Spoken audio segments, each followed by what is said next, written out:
Mag-eeksperimento tayo ngayon at gagawa ng tuna rice. Gagamit tayo ng kaning lamig,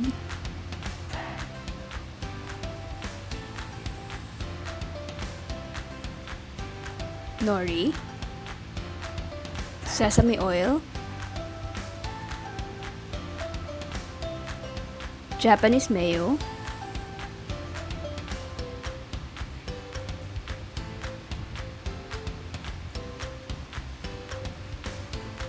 canned tuna, eggs, at salt.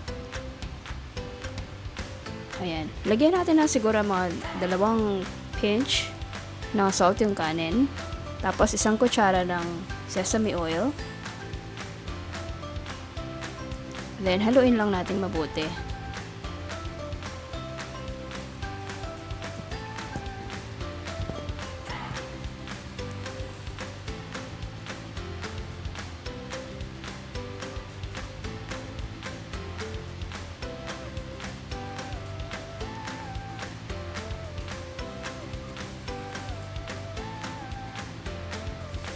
Itabi muna natin yung kanin.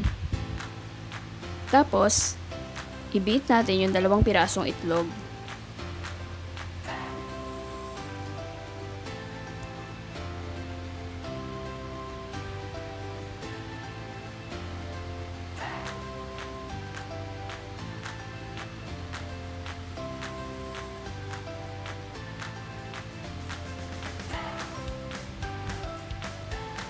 Kunin naman natin ngayon yung 1 lata ng canned tuna.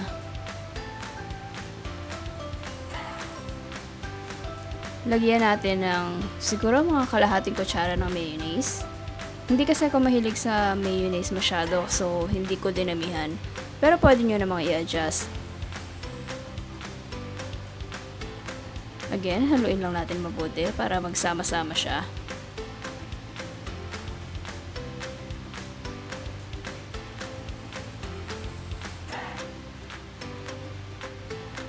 Tapos, ihalo natin yung tuna mixture sa kanin.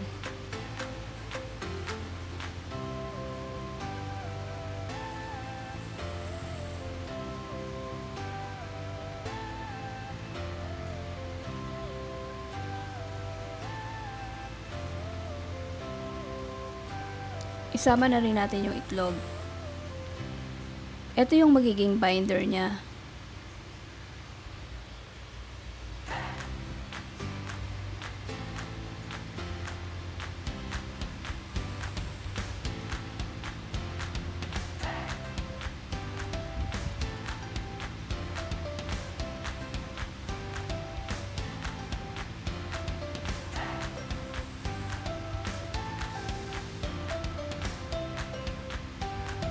Ngayon, painitin naman natin yung ating non-stick pan na may konting mantika.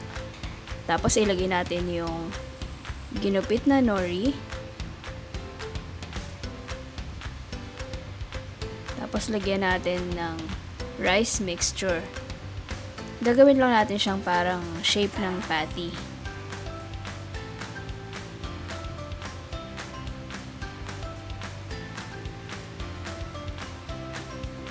Tapos, pagtingin natin na medyo luto na yung kabilang side or medyo na-toast na ng konti, pwede na natin baliktarin.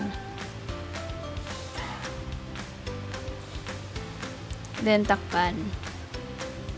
Lutuin ulit natin na siguro mga 5 to 10 minutes yung isang side.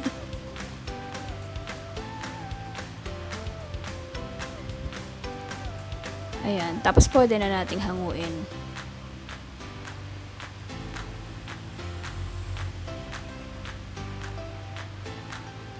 Ulitin lang natin yung proseso dun sa mga natitirang kanin.